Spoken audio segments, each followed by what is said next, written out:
Hello, everybody. NATO Secretary General Mark Rutte believes that during the summit in Alaska next Friday, United States President Donald Trump will conduct a test for Russian President Putin regarding the seriousness of his intentions to end the war in Ukraine, and no real peace agreement will be signed on that day.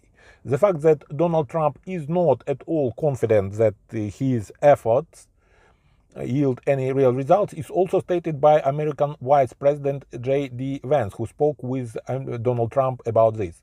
Let me remind you that J.D. Vance was precisely the person who, on behalf of the United States, participated in the summit of national security advisors from the United States, Ukraine, and European countries, after which a public appeal from European leaders to President Donald Trump appeared. However, J.D. Vance emphasized that from Trump's point of view, even if the efforts do not yield the results expected in Washington, they should still be made in order to put an end to the war.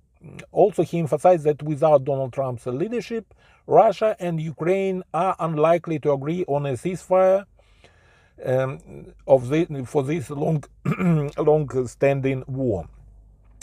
At the same time, the American Vice President acknowledges the fact that it is quite difficult to talk about how the war will end right now, and reports that United States continues to be in contact with Ukrainian President Vladimir Zelensky. But the result of a peaceful settlement, in the opinion of the United States Vice President, will satisfy neither Ukrainians nor Russians.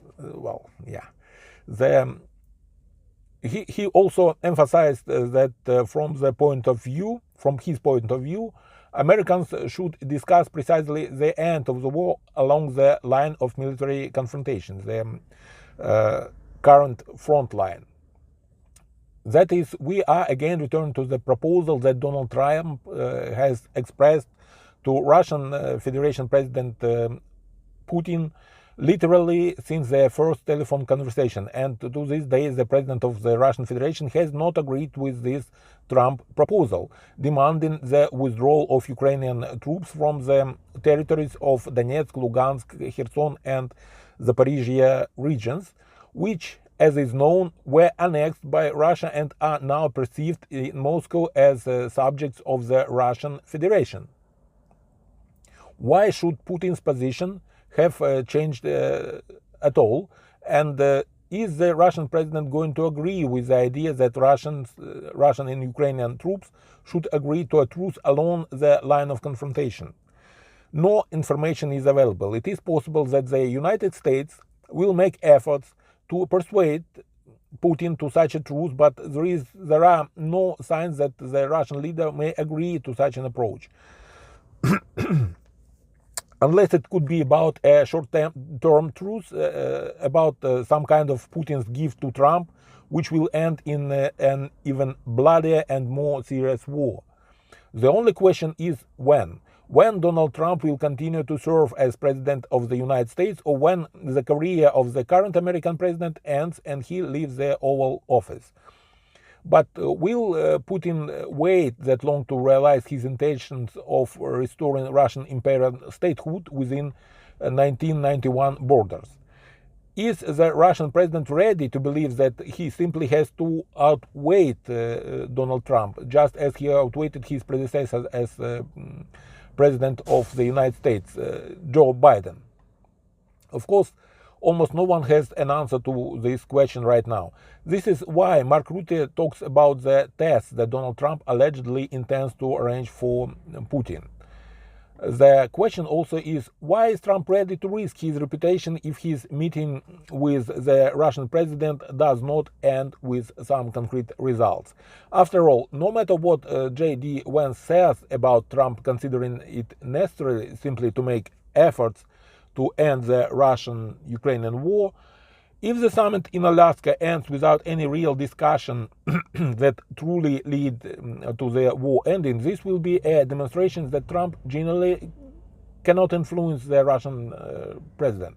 It will be a reminder that the Geopolitical role of the United States in Trump's time cannot even be compared with the role of the American state that the American state played 10 or 15 years ago, when Trump was just about to begin his amazing political career. And here the answer may be more logical. Perhaps Trump is meeting with Putin not at all to end the Russian-Ukrainian war. Just as, for example, he imposed tariffs against India not at all because India buys oil from Russians, but simply use this as a pretext to increase economic pressure on New Delhi. And here, the end of the Russian-Ukrainian war may be simply a pretext for Trump to legally meet with the president of the Russian Federation and discuss with him issues that truly interest the current American president. Yes, those were issues of possible business deals between the American and Russian elites, between American billionaires and Russian oligarchs.